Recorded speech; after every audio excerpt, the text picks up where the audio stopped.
Welcome to our Rigel webinar.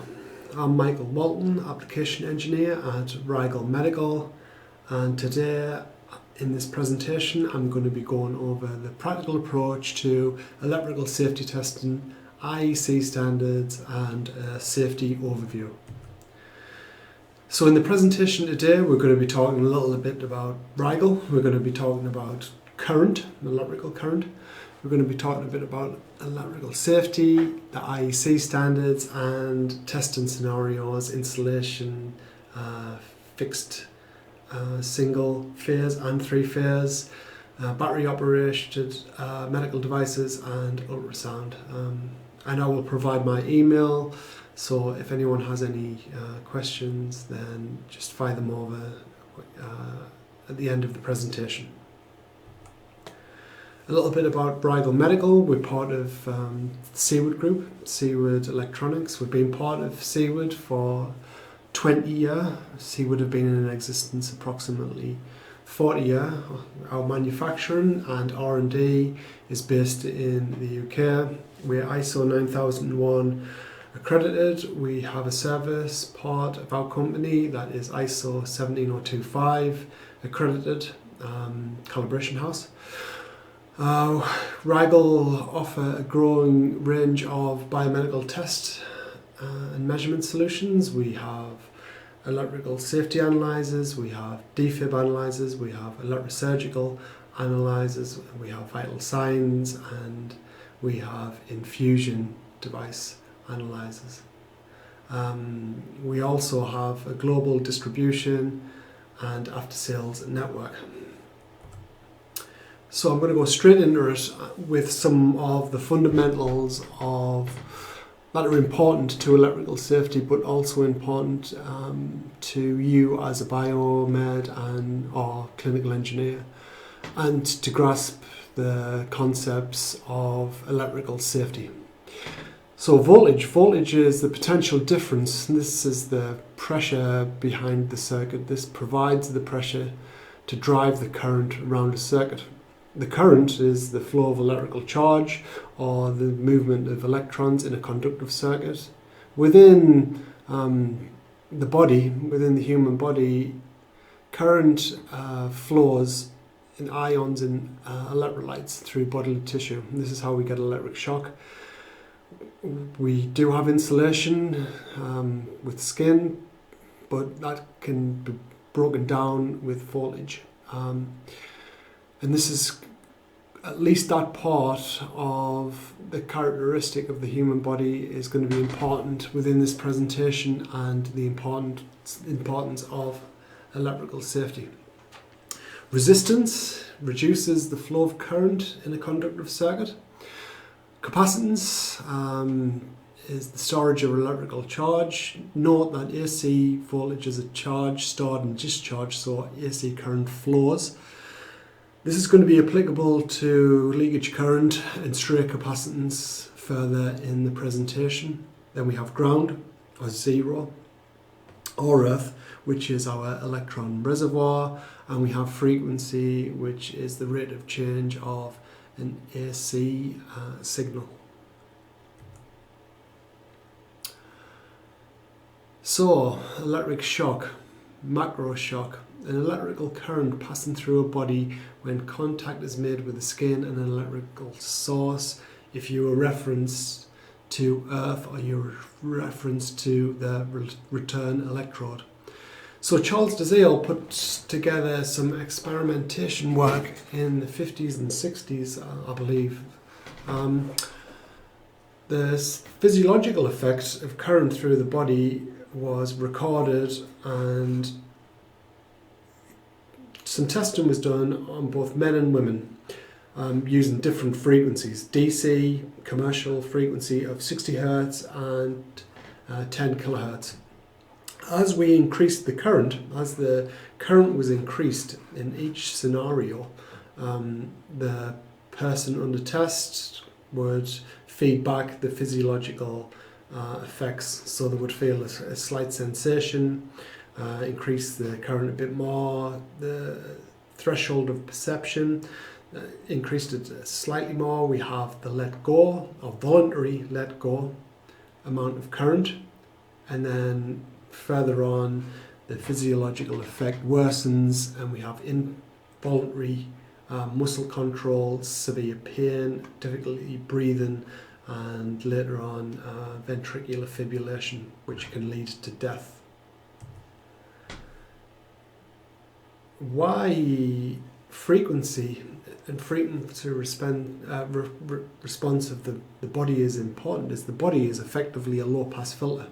So between 5 and 1 kilohertz, our let go current is relatively flat. So the amount of current it takes to let go in this frequency range is relatively flat. As the frequency increases, if we get to 5 kilohertz, the amount of current for us to have the same physiological effect of let go is increased, and it increases as frequency increases. So importantly,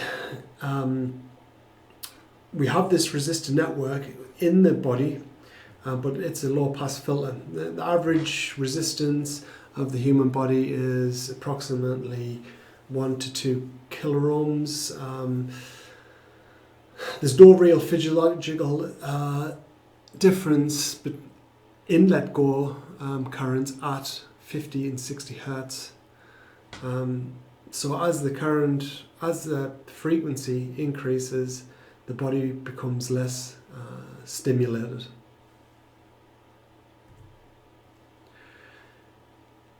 Macro shock is the current that flows directly through the heart. This is invasive as opposed to non-invasive.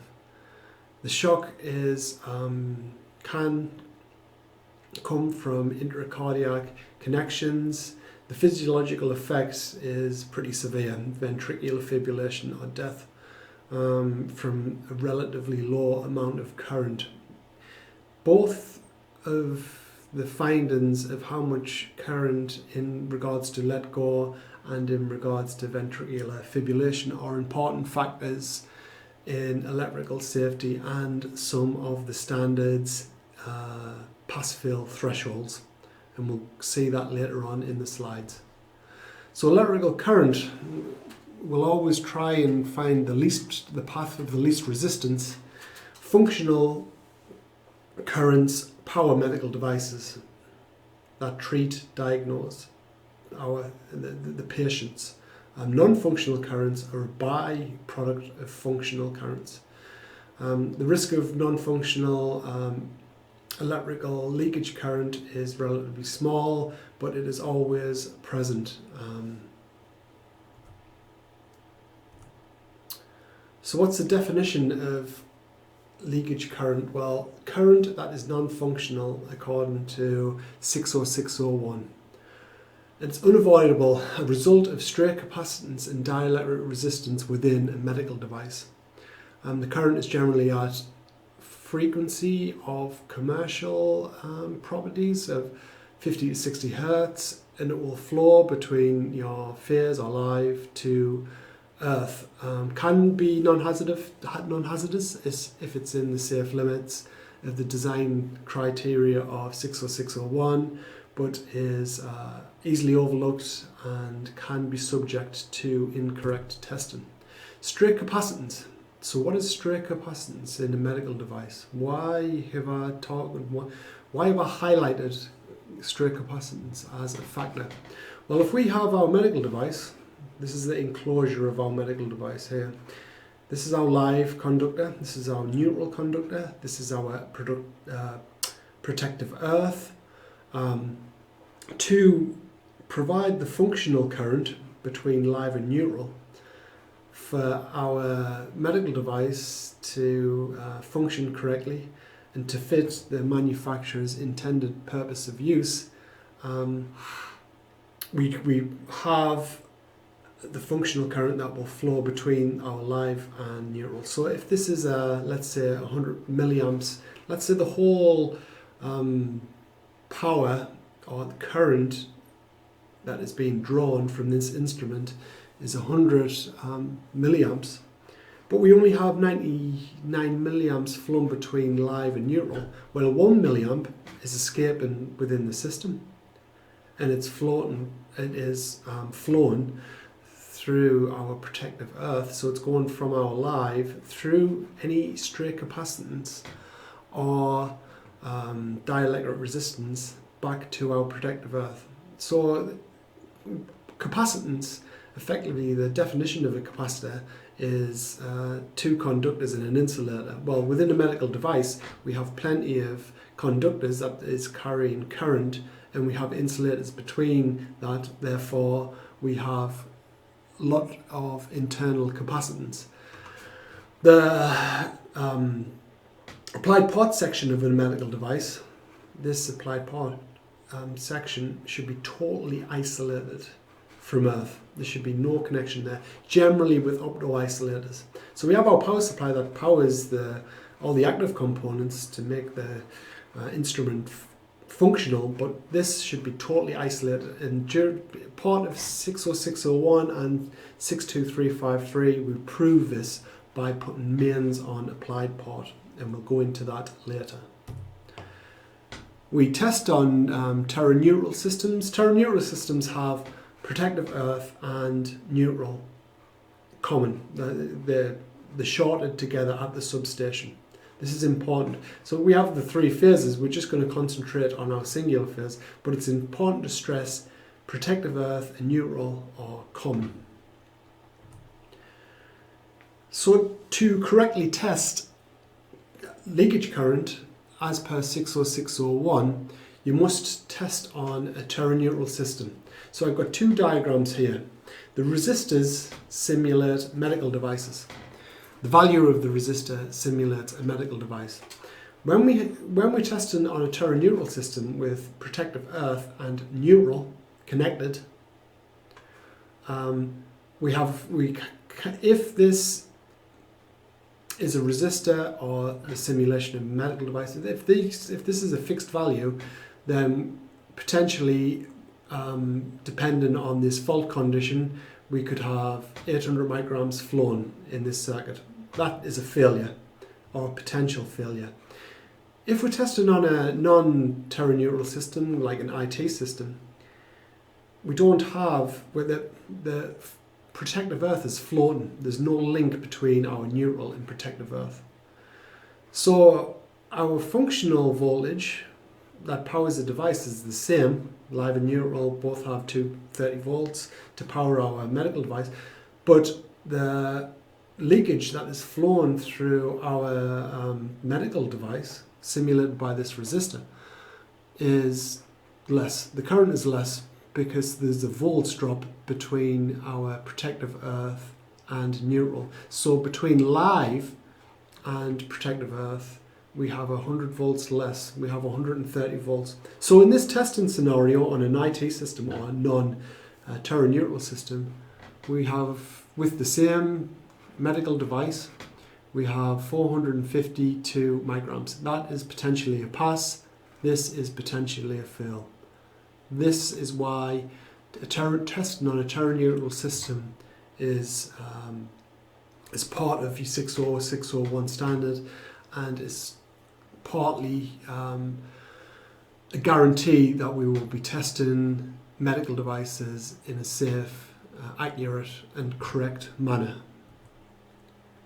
So Rigel warning messages, what does the Rigel do? How does it identify these teraneutral system?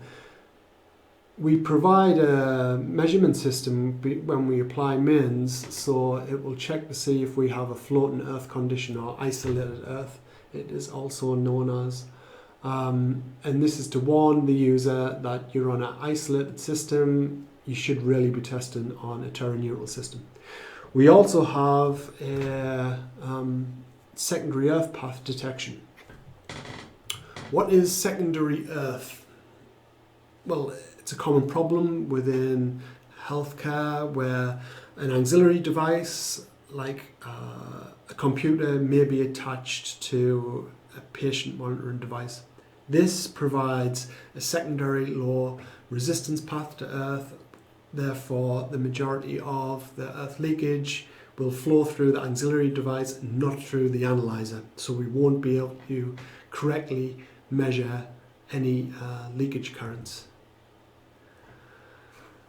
So what does this look like in real terms? If we have our safety analyzer here, which is the 288 testing patient monitor, it's connected to a PC. The common point is the protective earth here and the protective earth here.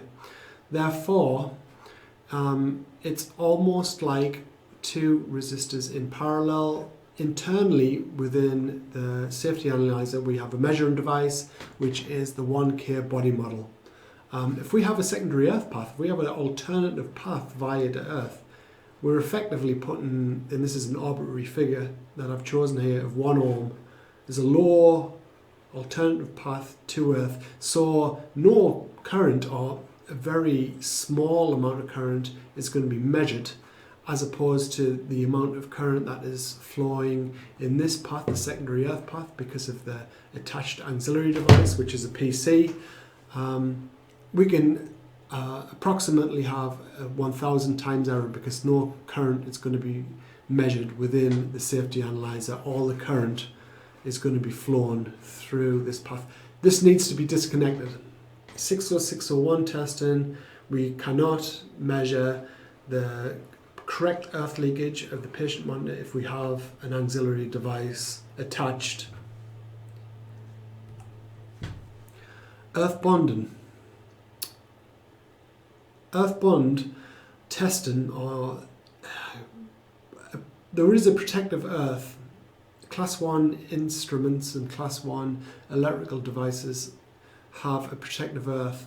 And this proves the integrity of any touchable conductive parts from the chassis or enclosure back to earth. So it's a primary form of protection for Class 1 equipment. Why do we have a protective earth? We have a protective earth there, so any fault conditions, we can trip fuses, RCDs and circuit breakers to protect the end user, to protect patients if there is flow, if there is current detected. Different standards use different currents to measure the amount of resistance, because we're measuring resistance, and we're measuring a very low resistance of hundreds of milliohms. So to measure different resistances, you can have different amounts of current to flow within this measurement. Where does 25 amps originate from? 25 amps is the 60601 stipulation in regards to it will use 25 amps or 1.5 times the fuse rating of the medical device. This is not just medical testing. This was stipulation in portable appliance testing. Notice how I said was, and in production testing. Well, production testing and 60601, there is a link there. There is crossover in that it's type testing, stress testing. You're putting a large amount of current through a conductor to simulate stress, to simulate failure, or at least try and simulate failure. Do higher currents produce different results from lower currents? The answer is higher currents can appear to give a more repeatability and stable because they can overcome contact resistance. Oxidization on a contact, or because if you were measuring between contacts, or if you are measuring any type of resistance, you've got to overcome contact resistance, grease, dust, etc. But the higher the current you use, because it's a destructive test, because it's a stressful test, it's got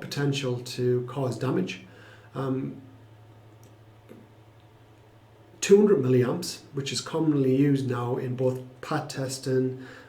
Seaward have been using it for a long time. It comes from one of the German standards. Lower currents can prove poor connections. So using the low current is better at seeing a connection that might not be screwed in tightly, where the contact resistance between the conductor, it can highlight any mechanical failure if a conductor is not screwed in properly, etc. Can you combine both the benefits of 25 amps and 200 milliamps to overcome the high current, to overcome contact resistance and to prove poor connections?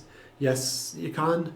With our Rigel technology, we have a circuit called the ZAP circuit, where we produce a pulse, a voltage, or a spike of current, which will break down film resistance due to minor oxidization or the buildup of dust or grease on an appliance.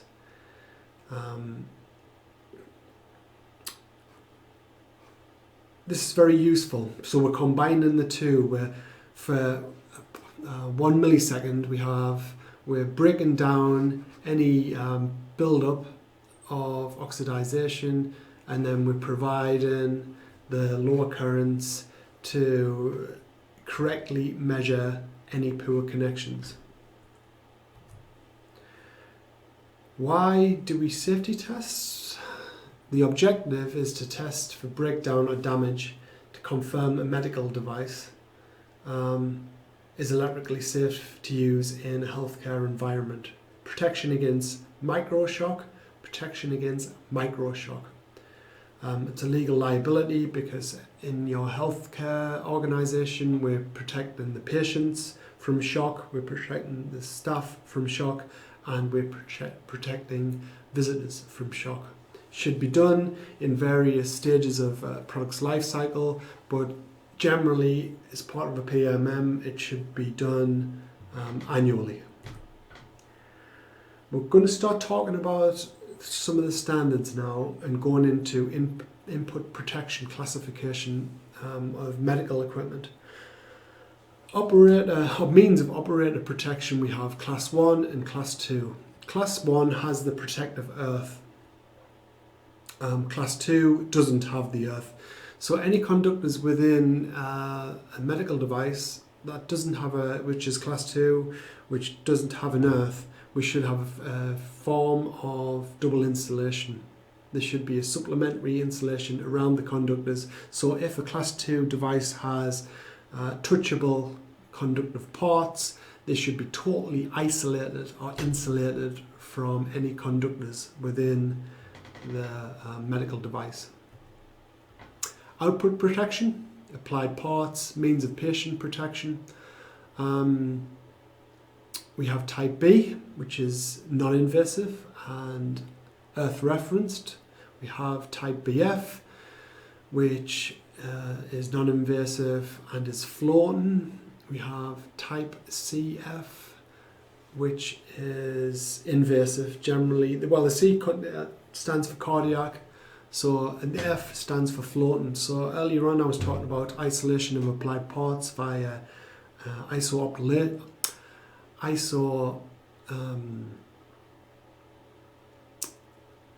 optical isolation, opto-isolators.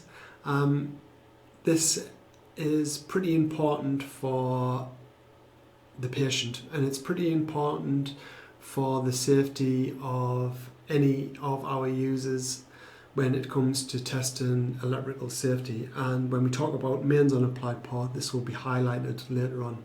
An applied part has contact with the patient and can be insulated. The patient connection is the individual point where current will flow between the patient and the medical device. Clear to have a definition between an applied part and patient connection. So here's two examples of some classification as far as labeling is concerned. We have our BF here, we have our class 2 symbol here, we have our CF, defibrillator proof. Defibrillator proof just means that we can defib a patient and there won't be any adverse effects on the patient or the equipment, so it's a defibrillation proof. Notice that this doesn't have, it has a symbol here to identify that this is earthed, but if you, the way I would always look at a medical device or an electrical device per se, if I don't see the class 2, then I would say it's a class 1 device. If there is no class 2 marking and I still don't have a protective earth, then I would contact the manufacturer. So 60601, what is it? It's a mandatory design and type test standard. Electrical mechanical safety and for the compliance of medical electronic equipment. And it's to ensure the safety of patients, of users in a healthcare environment. Earlier we spoke about frequency and Charles Dizale's experimentation work in current flow. Well, the 60601 body model stipulates the electrical simulation of average human body. We are low-pass filters. Humans are low-pass filters. Any frequency above 1 kilohertz is not important. It doesn't have the same detrimental effects as frequencies between 0 to 1 kilohertz. Those frequencies can provide lethal currents. So we're not interested in currents in this range. Therefore, the body model, the body simulation, the circuit, is a low-pass filter. We're only interested in frequencies in this range, or at least measuring frequencies in this range. The Rigel has this body model fitted. Any adherence to 60601 has to have this measuring device. We have fault conditions. The fault conditions, we open earth, we reverse mains, we open neutral, and we put mains on applied part. We don't so much in regards to service testing do signal input, signal output, or SIP-SOP as it's known, but we do the other fault conditions. The fault conditions are various conditions to simulate false or worst conditions to provide different current leakage measurements in fault scenarios. This is a sequential number of, or sequential tests that 60601 stipulates. So we have earth-bond testing and leakage tests, various leakage tests, and we'll go through each one of these one by one in detail. But note that earth-bond is always the first test. Within our analyzers, we have automatic sequences that will go through 60601 and user tests. It's user configurable. So you can pretty much user define any automatic sequence if required. So when we measure an earth bond, what is happening when we measure an earth bond? Well, this is our this is our medical device. Here's our applied part of our medical device. This is the conductors coming in to power our medical device. We want to prove that any accessible, conductive, touchable parts of the chassis that are metallic, conductive, we need to provide a good, for a class 1 appliance, because it's class 1 only, we need to provide a good, solid path back to protective earth. We have limits within 60601, 0.1, excluding power cord, and 0.2 or less than 0.2, including power cord. And we're measuring between these devices. The Rigel measures in ohms, generally a very low resistance value from touchable parts, conductive touchable parts of the chassis, enclosure of the medical device, back to protective earth. Earth leakage. We've discussed earth leakage so far in the presentation. Now we're going to talk about 60601 and what exactly is happening. So if I use the example of 100 milliamps flowing with our functional current, and let's say we have 99 milliamps flowing in between our live and neutral to provide the power and the required current for a medical device to function correctly. Well, where is the 1 milliamp? If the total leakage in the system is 100 milliamps, well, if we've only got 99 flowing in this area, where is our 1 milliamp escaping? Well, it's escaping through our stray capacitance and dielectric resistance in the medical device. Because we have conductors in there, we have insulators in there, we have capacitance in there by definition. So here are our single fault conditions. We've got the ability to reverse live and neutral. We can open neutral, and this blue area is all internal to the Rigel. This is all internal. When we're measuring earth leakage and when we're measuring any current, we have to measure it through our body model. This is the simulated circuit of the patient or of a human being. The phase comes in, 230 volts comes in through the capacitance and the dielectric resistance. It somehow makes its way back to earth. We put the body model in series with the earth, and that's how we measure earth leakage. It's measured in millivolts and then converted back to current, and here are our pass-fail thresholds for that.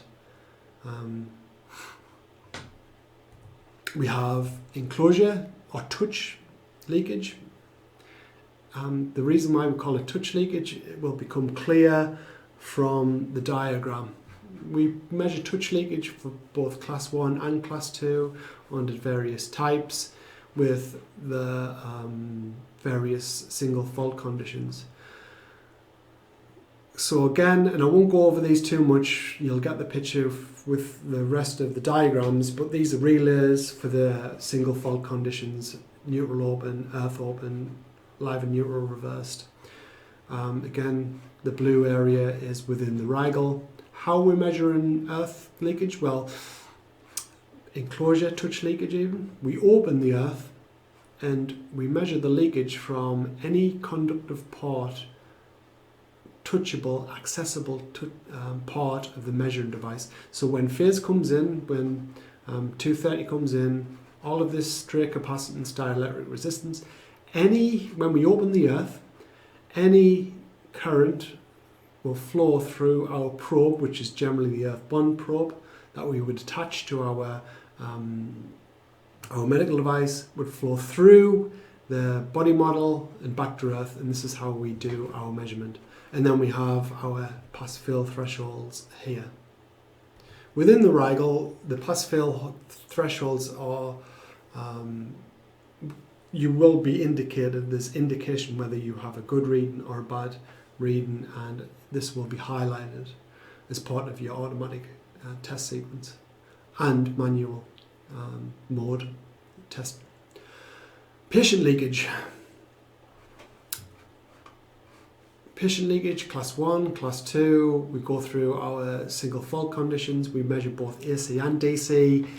How are we measuring? Well, we're measuring any current that flows from our applied part through our measuring device, our body model, back to earth, and we do this through varying combinations of single fault conditions. Remember, this should be totally isolated from any conductors. So when we're measuring current patient leakage, any of these conductors that perhaps might be going through stray capacitance in this isolation barrier, hopefully it doesn't come through to our applied part, but also remember some applied parts put out current as part of their measuring systems too. We're measuring that as well, both AC and DC. B and BF patient connections are tested by shorting all the patient connections together. CF, as far as 60601 is concerned, is measured separately. And then look at the pass-fail thresholds. CF and AC and DC CF, the pass-fail thresholds are much lower because it's invasive and it links back to the Charles Dazeel experimentation work. Patient auxiliary leakage, we're measuring between applied parts, so we're measuring any current that flows between applied parts, and this is our measuring device. All individual patient connections are tested, combined. All the patient connections are combined. And here are the limits, which are the same as our patient leakage tests. F-type leakage, I discussed this earlier on, is a fault condition. So we put an isolated voltage of 110% on the applied part. Class 1, Class 2, BF and CF only. We don't do B. B is earth referenced. If we put mains on something that is earth referenced, there's going to be a lot of current flowing. This scenario, this testing, when we put mains on an applied parts, it's current limited to 5 milliamps. You won't get more than 5 milliamps flowing in this circuit. We have a number of single fault conditions and we provide an RMS reading. So again, the blue area is internal to the Rigel. This is our isolating transformer. 10% of 230 is 253 volts. This is our current limiting resistor to provide the safe amount of current limitation. Any flow of current will go through our body model. We put that onto our applied part, and we're proving that we have total isolation from Earth because this is Earth referenced. Any flow of current should be in this path, and we want, especially for CF, very minimal amount of current flowing. So we're proving the isolation point here. And there's our pass-fail thresholds, and again we have different scenarios where patient connections are shorted together or tested separately. Here are our pass-fail thresholds for 60601. I'll just leave that there for a couple of seconds. Notice that the third edition has much higher pass-fail thresholds. So we've discussed 60601, now we're going to discuss 62353. 62353 is designed for recurrent testing, for service testing of medical devices, whereas 60601 is a type test. 62353 is very much aimed for your planned preventative maintenance schedule. It's generally accepted and well accepted in Europe and particularly in Germany and in the UK by all the leading manufacturers and by hospitals. Not so much in the rest of the world who are still using 60601, but Rigel, we would like to drive 62353. It's the correct testing for recurrent and in-service testing. There's the sequential testing for a planned preventative maintenance schedule. We have this is part of the standard where we have a visual check, we do our protective earth, we can measure insulation resistance. This is, it's not mandatory, but it's optional, you can do that depending on the manufacturer. Some manufacturers do stipulate insulation measurement. We are testing leakage currents. We do a functional check, so we're actually measuring the load of and the wattage of a medical device. We report, save the test results, and we can analyze the test results. The analyzing of the test results is pretty fundamental to spot trending. It can, if you analyze correctly, you can prevent a medical device from failure. You can almost, with the trending, it's a case of the analyzing of the results. You can forecast if there's going to be a failure because of the trending, and that's something we'll discuss later on. The visual test, we're looking at the enclosure, we're looking at contamination, or looking for decontamination to see if everything's nice and clean. We're looking at all of the electrical connections to make sure everything is intact. We look at the fuse to make sure it has the appropriate fuse. We're looking at safety, we're looking at markings, we're looking at labelling. We're looking at the integrity of mechanical parts. Basically, common sense prevails in that you wouldn't plug in a medical device that didn't look okay. That if the electrical connections look poor, you wouldn't plug it into mains. So 70% of all faults can be detected during visual inspection. Earth-bond currents. We've discussed this earlier in the slides. 60601 stipulates 25 amps, 62353 stipulates 200 milliamps for in-service testing. There is a newer pass-fail limit, which is 300 milliohms, as opposed to 200 milliohms for 60601. It suggests that the standard suggests that we should, the max current to measure earth bond or earth continuity should be less than 1 amp, or at least it's suggested that it should be. Insulation test, not mandatory, but can be used to identify errors in insulation resistance. What we're measuring here is any insulation breakdown from the conductor to the protective earth. We apply voltage anywhere. The 288 plus and the 62353 plus provide different options for voltage. We have 50 volts, we have 100 volts, we have 250 volts, and we have 500 volts DC. And we put the voltage across live and neutral, which is common together, short together between the protective earth, to make sure we have good insulation, to provide, to prove that the medical device has good insulation between its live conductors and our protective earth. The limits can vary according to B, BF, CF, and our classification.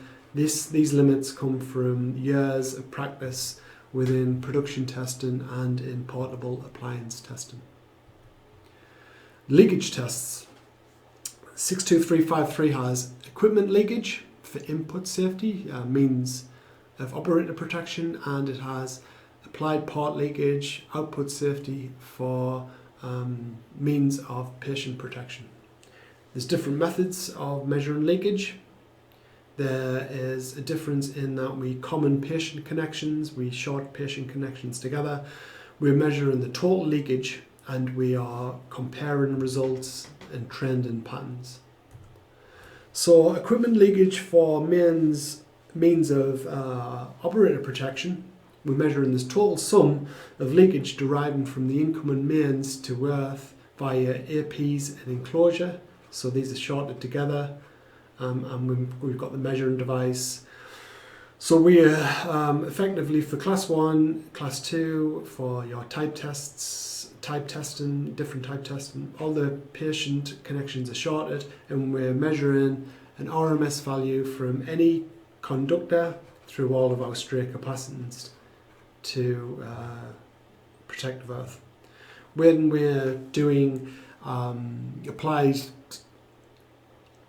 patient leakage, total leakage of the patient connections to earth, non-conductive parts on the enclosure. We have a full condition on the mains on applied parts, so we're not so much relying on measuring leakage from the live and neutral. We're putting out an isolated voltage, very much like your F-type leakage between applied parts, and we're measuring from the applied parts to our protective earth and our chassis. These are common. Notice we have applied part 1 and applied part 2. If you have a device that has a group of applied parts, BF and CF, BF would go on applied part 1, CF grouped together would go on applied part 2. So you group all of your applied parts together, patient connections together, and we have two groups, applied part 1 and applied part 2. So what are these different leakage methods? We have direct leakage, we have differential, and we have alternative. Direct is very much like your 60601. It's comparable to earth leakage, to enclosure leakage. It measures AC and DC leakage current. It is of high accuracy. You've got the same considerations as 60601. You have to interrupt the ground. You have the measuring device, the body model, and it is susceptible to testing on a secondary earth path and a terra-neutral system. So very much like your 60601. The difference with the applied part leakage direct is that we're using an isolated mains on applied part setup.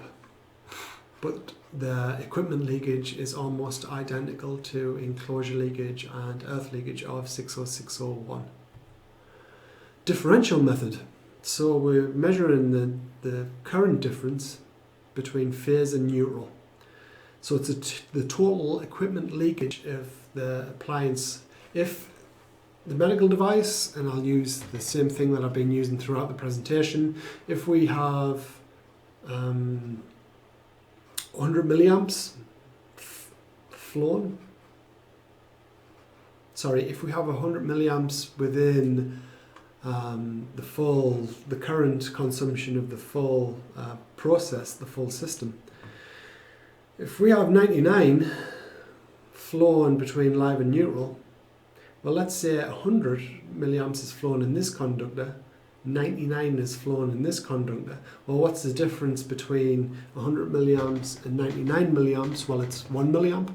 So 1 milliamp is flown down our protective earth. So we don't need a measuring device there. We don't need the body model. We can measure the difference between the conductors.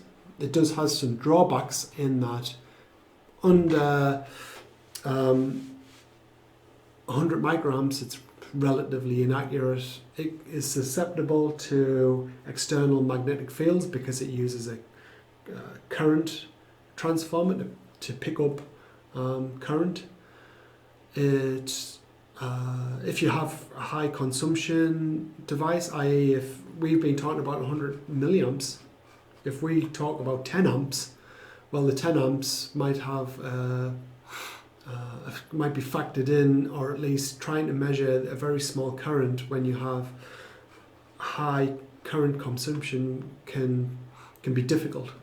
It is limited in frequency response in that the pickup in these devices, the current transformers to measure the difference between the current, its response is not so great under 20 Hertz, and it's AC only.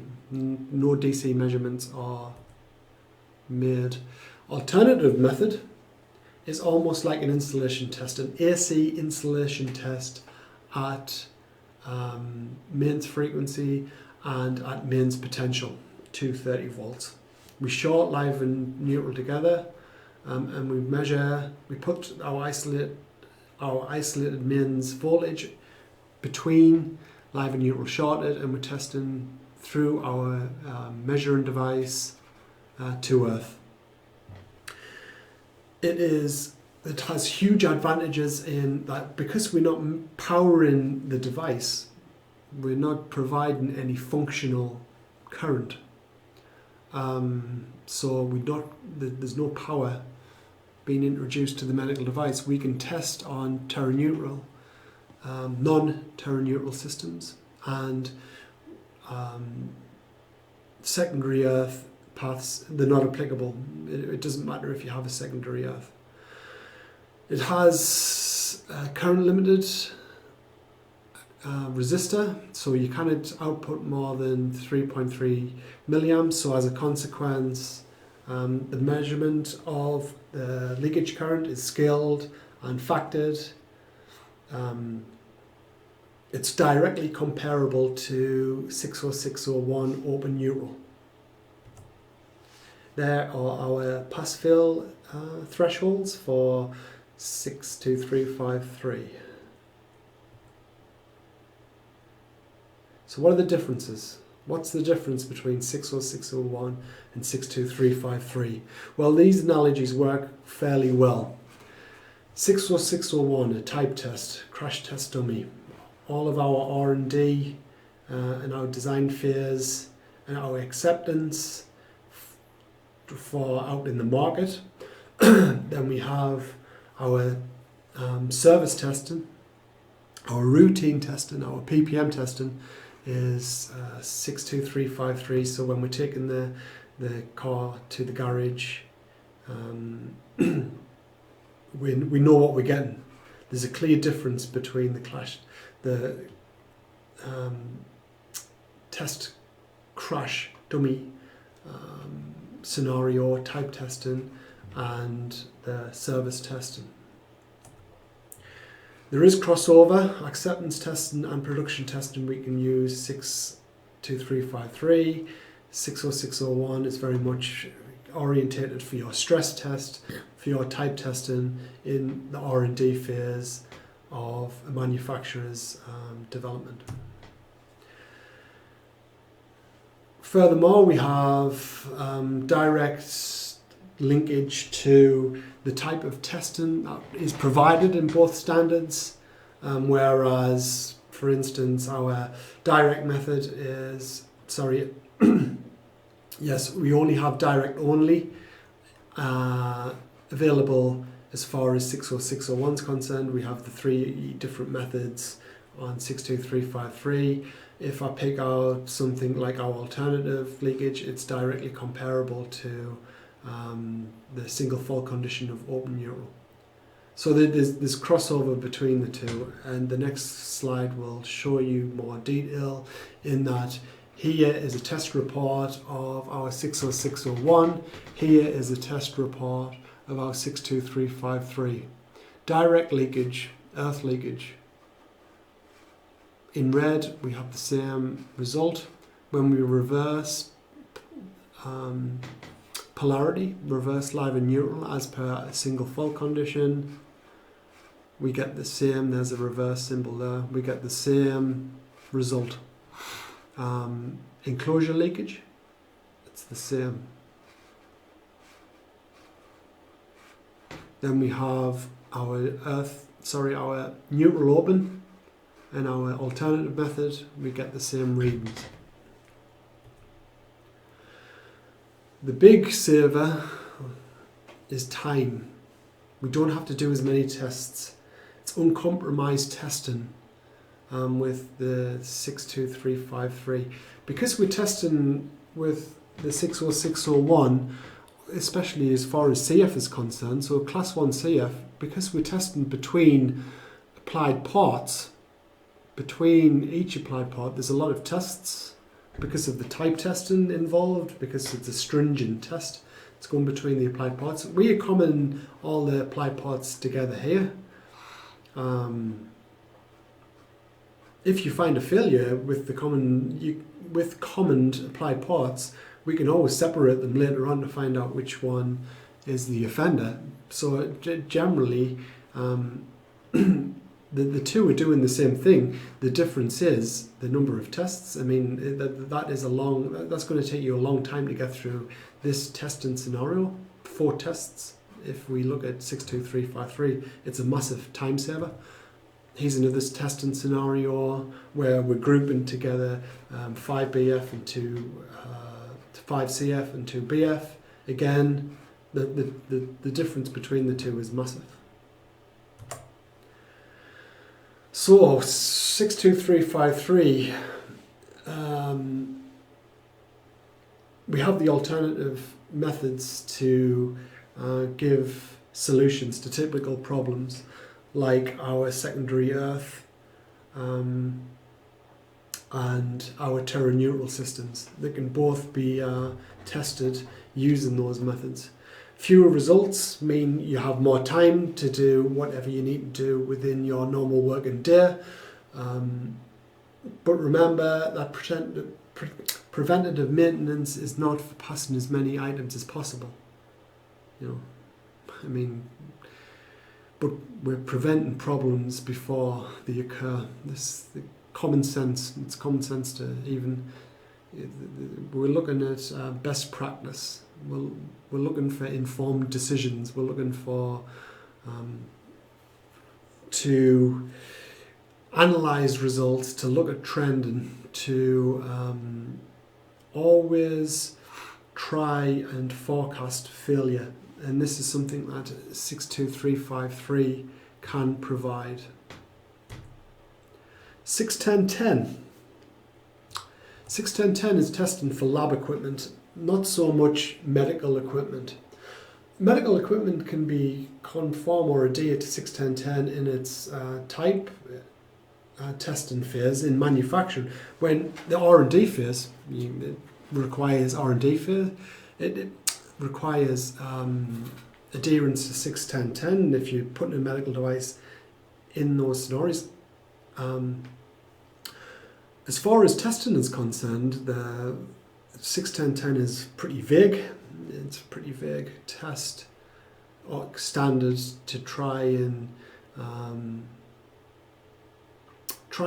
ascertain what is acceptable and what isn't acceptable. What the standard does say is that to perform leakage measurements, they're only required if accessible touch voltages are greater than 33 volts in a normal condition and 55 volts in a single fault condition. So this is touch current effectively and touch voltage. Well, in Europe and the US, they use different standards or can use different standards to do this type of testing. In the US, we generally use a PAT tester, portable appliance tester, to do some laboratory equipment. But we can do 61010 testing with a Rigel. We can set up the 288 to do 61010 testing. That all you do is you extrapolate or manipulate the method. So touch leakage, which is effectively touch voltage, you just convert. So 100 microamps equals 100 milliamps. But never, and I stress, never use a PAT tester or a dedicated 61010 tester to test medical devices. We also have a tester, Safe Test 60, which is the manual tester that has a dedicated body model, 61010 body model, as well as your 62353 and your 60601. But fundamentally, for a sequence of tests for 61010, we have a pass-fail threshold of less than 0.2, and touch voltage, touch leakage, and touch voltage pass-fail thresholds are highlighted here. The body model is a 2K body model resistor, which are with a wider frequency response than what the 60601 body model is. But you can test 61010 with the 60601 body model. Right, the next couple of slides are scenario testing different devices in different scenarios or locations. both with medical devices and battery-operated medical devices. Three-phase testing and fixed testing. Three-phase equipment is often permanently wired and fixed to your within a wall cavity or to a board, an electrical board, a distribution board to provide the three-phase supply. IEC 603-64-7-710 is applicable for the installation in medical locations of three-phase devices. It's probably worth you having a little bit of a read of that. Most safety analyzers are only rated at 230 volts, therefore they cannot test power or test leakage with the three-phase device. We cannot also do any of the single fault conditions testing three-phase devices. Important to know this. So when we test earth continuity, very much like you would with a multimeter, point to point. So this is our three-phase isolator. The all fixed, we're stressing three-phase, this is applicable to single-phase too. You can measure the earth continuity or earth bond if we go to the earth connection to any exposed, touchable, conductive parts on our measuring device. So this is our measuring medical device. This is our medical device here. This is our Rigel. We're measuring the resistance from the earth terminal to any exposed metalwork. And it's called a point-to-point earth continuity test. How do we do leakage testing? Well, we do leakage testing by disconnecting the earth here. So the earth is disconnected. And we connect this up to the Rigel 288 in this scenario.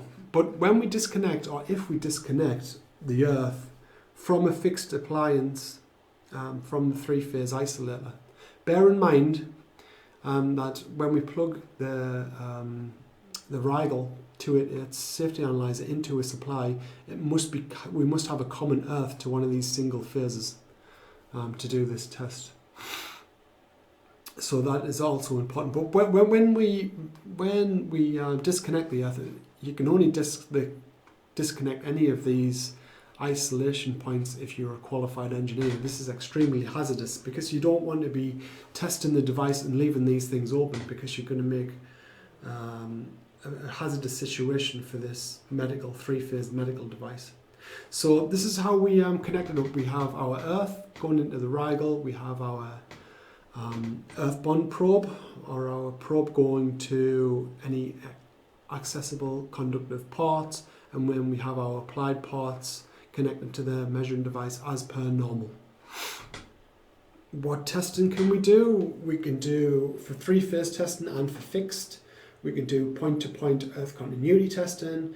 We can do enclosure leakage, patient leakage, patient auxiliary leakage, and F-type leakage. This is for your 60601. But if in doubt with any testing of a medical device, always look at your service manual. If you haven't got a service manual, you should contact the manufacturer. If you cannot contact the manufacturer, then this is where you've got to use extensive knowledge and make informed decisions from your electrical safety knowledge.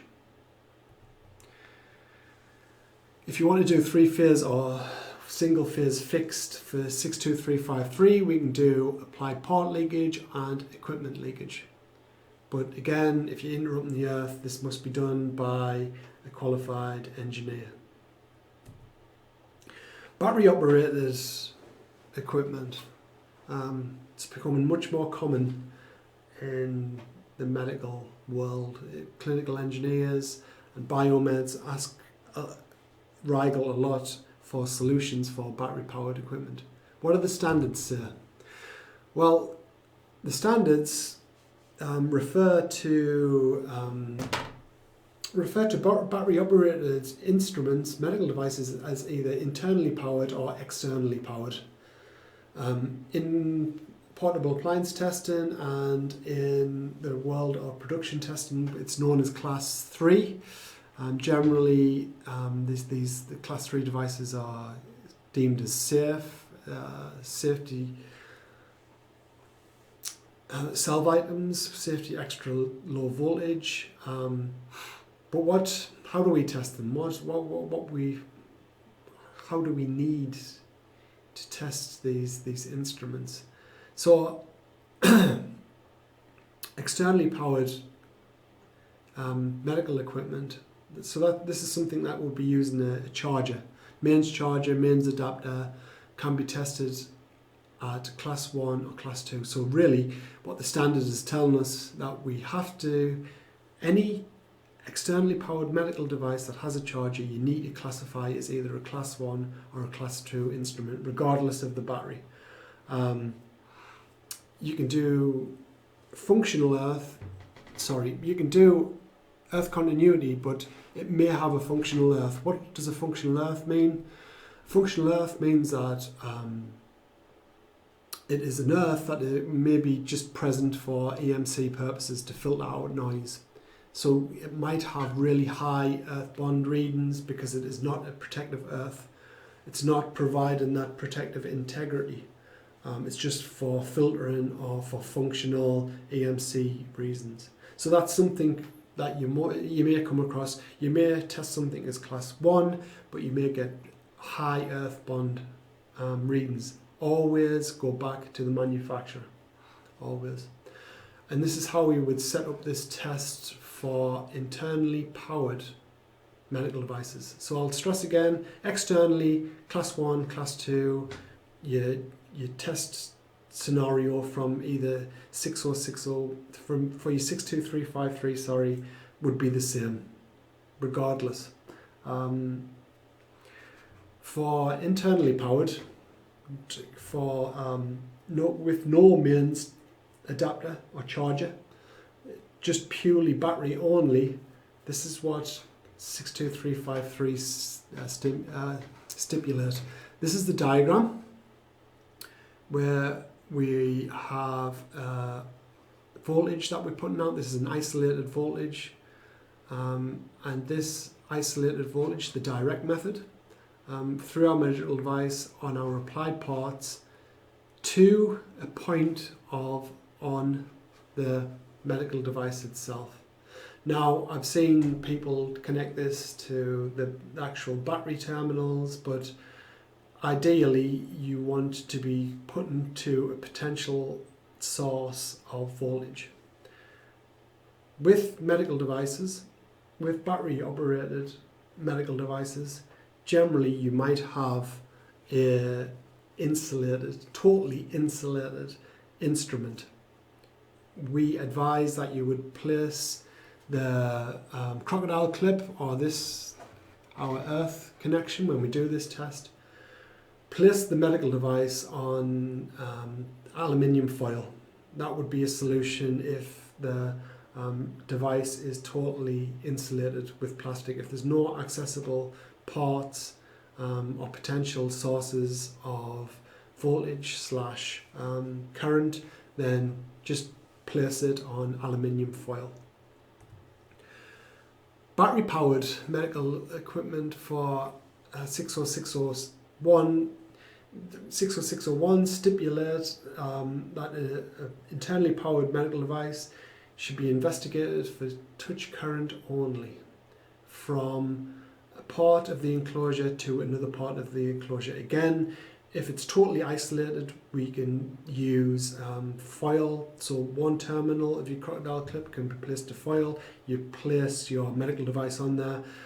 The other terminal, I have seen some manufacturers use an applied part, for instance. So battery powered ultrasound, I've seen a manufacturer, they will connect the earth part to the battery terminal, and will connect this. So this will be either connected to the battery terminal or placed on foil for the insulated device to rest on, medical device. The earthbound probe will go to the applied port. If you want to look at a totally, the way to look at it, the way to look at battery powered, even if it's insulated, if you pick something up with two hands and your two hands come across points of voltage and current sources that are capable of generating hazardous levels of voltage or current, then this current is going to flow across your chest. And this is why it's applicable to do battery powered testing in this manner. The 288 Plus can do enclosure leakage tests very much like this without power. You don't need to, effectively you're just measuring the current. There's no power required to do this test with a 288 Plus. Ultrasound. Ultrasound devices can have variable number of probes. Some models can also have ECG. How do we advise you should test ultrasound?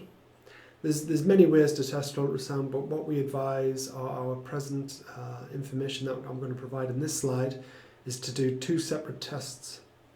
The first test is just to disconnect all the probes from the ultrasound device and run a 62353. We do an earthbound test, we do an equipment leakage test, and we do an applied port leakage if we have ECG leads.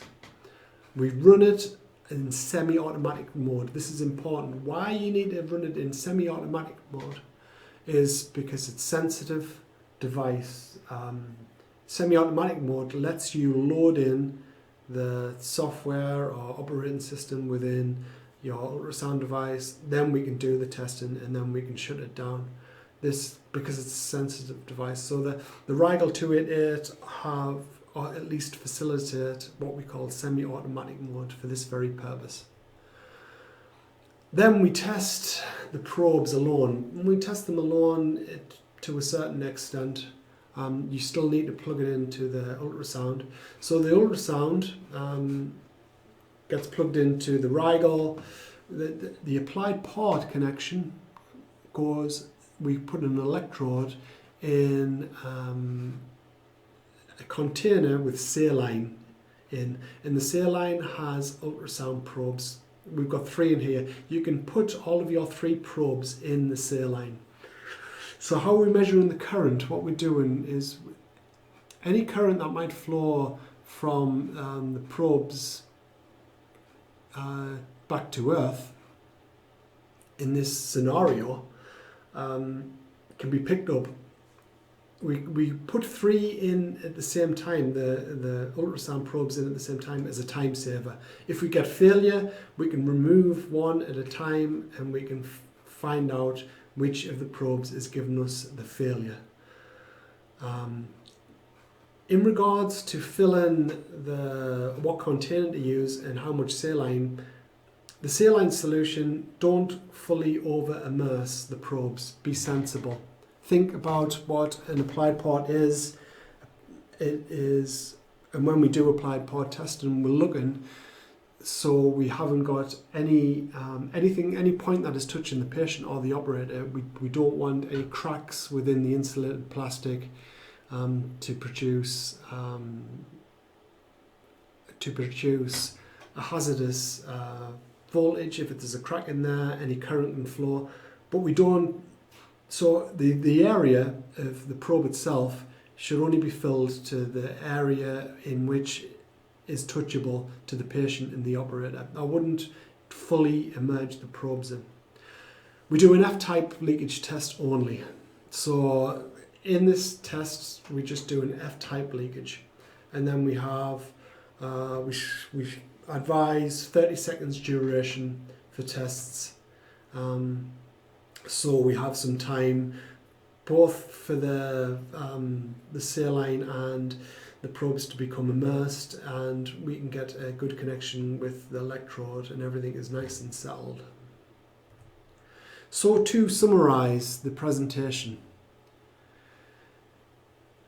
to test correctly is to understand the medical device under test and the way it's connected. Always understand the medical device. What is happening? What type of medical device is it? What is it doing? What's it measuring? What's it diagnosing? Be well informed. You make decision making should be well informed. You need to appreciate the expected value of the reading. This, with experience, when we talk about trending, when we talk about looking at errors, if you have a good understanding of what readings you should expect from medical device to medical device, then you can understand what is potentially safe and what is potentially unsafe. Visual inspection is critical to avoid incorrect testing. That goes without saying. So, I mean, common sense, you wouldn't plug in a device that didn't look particularly great. Testing is not a competition to see who can pass the most equipment. This kind of goes without saying. Standards always provide maximal allowable leakage values, but standards don't tell you typical values of what you should expect. Refer to service manuals, refer to the manufacturers of the medical devices, use your knowledge, ask colleagues, become informed. Ask us at Rigel for testing solutions, and we will try and provide the best practice answers we possibly can. So I'm going to leave my email address there, and if anyone wants to get in touch with any questions, we will provide the answers. Thank you